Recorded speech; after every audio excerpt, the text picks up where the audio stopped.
Hi, I'm May. And I'm JC. And here's the Inca Trail adventure we did in May 2018 with 4 other friends. We'll comment along the way, and Virtual Janet Hi.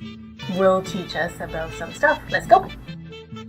Producciones musicales, los alamitos, puro corazón. Oh, so to go to the Inca Trail, you have to go through a tour company, and they get our passes sorted out, and we went through a few checkpoints here. So there's our pass. Go, go!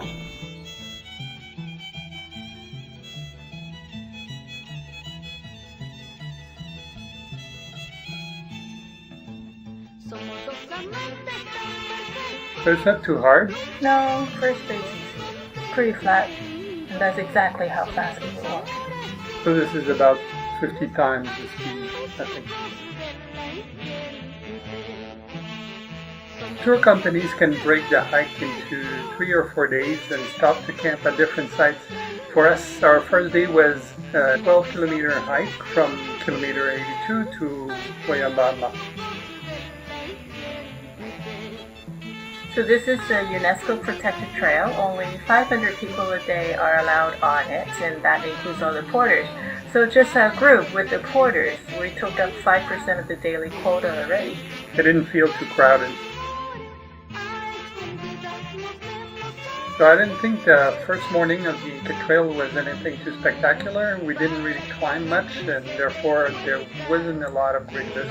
But after lunch and then onwards, it got better and better. And as we went through the various ecosystems and climbed up, it got better. It got better. That was still pretty, yeah.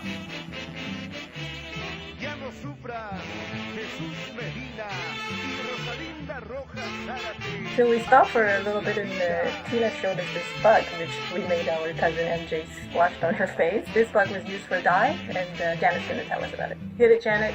Vivid colors can be seen on the traditional garments of Andean people everywhere in the Sacred Valley. In the ancestral dye-making process, cochineal is the most commonly used substance to produce red dye in shades from bright red to purple. This scaled insect is found on the prickly pear cactus, which is prevalent in the region.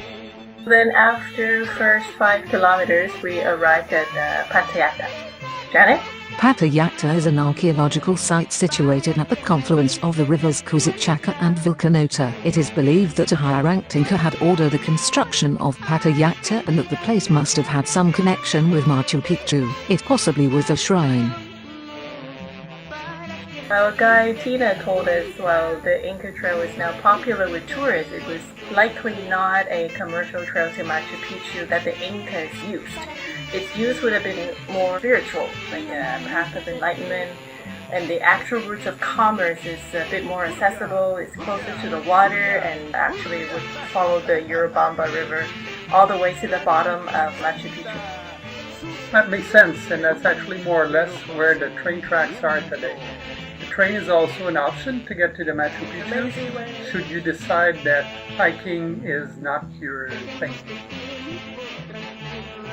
So we arrived at the first stop for lunch. Oh, lunch break, yeah. It was like pigs, and we walked by other people's campsite, right? And then we ended up being at the highest level. It was pretty cool. And then we see our tents, which is pretty freaking awesome. Look at that! White glove service.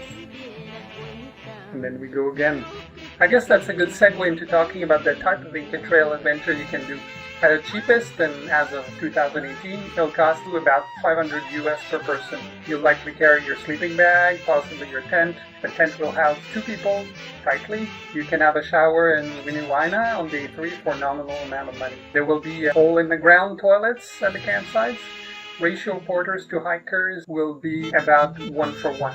Well, what I want is really quite simple, is I don't want to sleep on the floor, I want to sleep in the bed, and I want to have an actual hot shower every night. But then, everything else that came with the package, they're just bonus. But you know, it cost us about 3 times as much as the most basic package. But we got the white glove dinner service, we had gourmet food, we had like huge tents, and we could actually stand up in. We got thick inflatable mattresses, and we didn't sleep on the ground, and we got a lot more quarters. The ratio is about 3 to 1.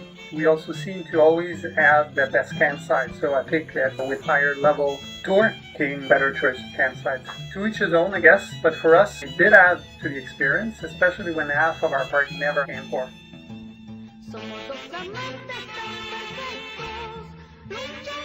And then we arrive at our camp at Huayabamba mid-afternoon. Our 12 kilometers completed. Porters are cheering for our arrival. That's kind of nice. Quick showers, then a nice dinner where we recount the highlights of the day. Then we fall asleep to the sound of a nearby waterfall.